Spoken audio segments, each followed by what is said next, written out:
صفحہ number 220 page 220 سورۃ المائدہ، اس کا تعارف، فضیلت اور اہمیت۔ سورۃ المائدہ، لا یحب اللہ، چھٹا پارہ۔ سورۃ معاہدہ اپنی ترتیب کے لحاظ سے قرآن مجید میں 5ویں نمبر پہ ہے۔ یہ سورت مدنی ہے اور اس میں 120 آیاتیں ہیں اور 16 رکوع ہیں۔ ہم اس کا تعارف بیان کر رہے ہیں۔ کتاب کا نام ہے توضیح القرآن۔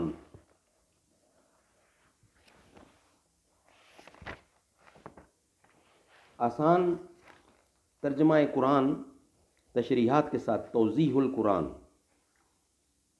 از مفتی محمد تقی عثمانی، یہ رائٹر ہیں اس کتاب کے۔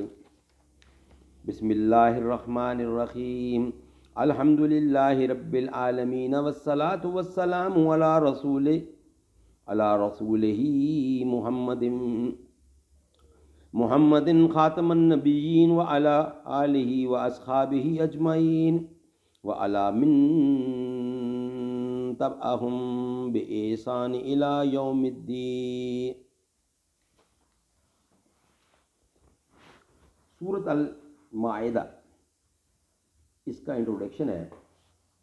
یہ سورت حضور اکرم صلی اللہ علیہ وآلہ وسلم کی حیات طیبہ کے بالکل آخری دور میں نازل ہوئی۔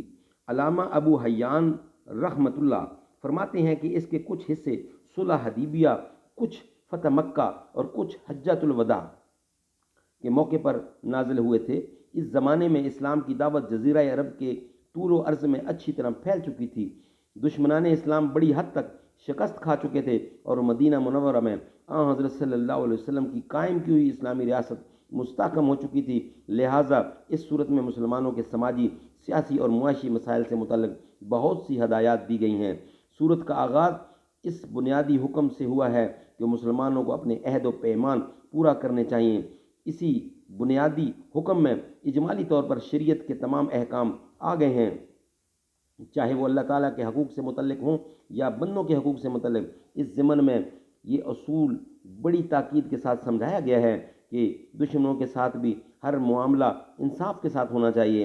یہ خوشخبری دی گئی ہے کہ دشمنان اسلام کو اب اسلام کی پیش قدمی روکنے سے مایوس ہو چکی ہے، کہ دشمنان اسلام کو اب اسلام کی پیش قدمی روکنے سے مایوسی ہو چکی ہے اور اللہ نے اپنا دین مکمل فرما دیا ہے۔ اسی صورت میں یہ بھی بتلایا گیا ہے کہ کسی قسم کی غذائیں حلال ہیں، یعنی کون سی غذائیں حلال ہیں اور کس قسم کی غذائیں حرام ہیں۔ اس سلسلے میں شکار کے احکام بھی وضاحت کے ساتھ بیان فرما دیے گئے ہیں۔ اہل کتاب کے ذبیحے اور ان کی عورتوں سے نکاح کا احکام بھی بیان آیا ہے، یعنی نکاح کے احکام کا بھی بیان آ چکا ہے۔ چوری اور ڈاکے کی شرعی سزائیں مقرر فرمائی گئی ہیں۔